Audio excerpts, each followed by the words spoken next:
10 thèmes, sur 8 thèmes, notamment la fiscalité, le social, le développement économique, la protection de l'environnement, la culture, l'éducation, la santé, qu'on puisse délibérer et légiférer là-dessus.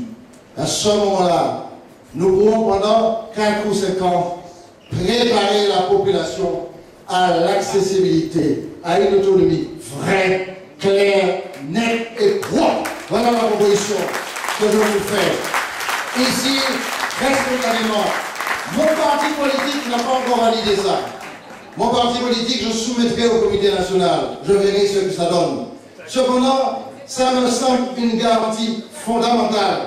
Et surtout, je conclue là-dessus, donner le temps au gouvernement et au président de la République de modifier la Constitution. Parce que lorsqu'on me dit que, ah oui, c'est difficile de réunir à Versailles, on ne peut pas. Eh bien, l'actualité démontre le contraire. Le 22, il y a un congrès à Versailles qui se réunit, alors on me dit que ce n'est pas possible de réunir le congrès. Le 22, lundi prochain. Et que le gouvernement et l'État se rendent compte de ce besoin d'allier l'égalité au droit à la différence, c'est-à-dire l'égalité à l'autonomie.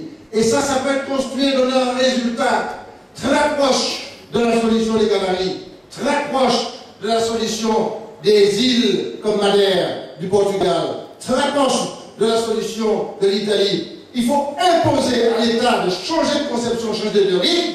Si Aimé Césaire n'avait pas sacré ça en 1946, on serait là où nous sommes. S'il n'avait pas dénoncé les choses, on serait là où nous sommes.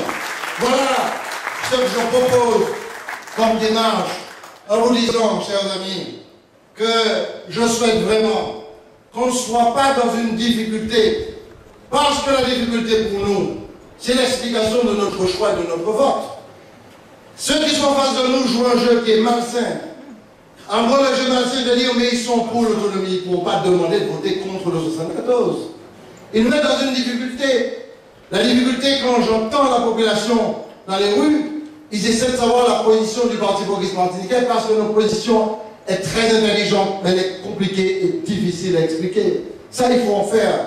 Donc, c'est dans ce sens que le PPM, après avoir résisté, doit passer à une autre posture, la posture de l'offensive. Il faut aller vers l'offensive. Il faut faire des propositions. Nous n'avons pas peur de l'autonomie. Nous voulons de l'autonomie. Mais nous voulons une autonomie sécurisée, dans l'état de droit qu'est la France. Nous voulons une autonomie avec une démocratie, une capacité de gouverner, une capacité progressive. Je vous dis clairement que la bataille ne fait que commencer et que le Parti progressiste de la France. Merci beaucoup.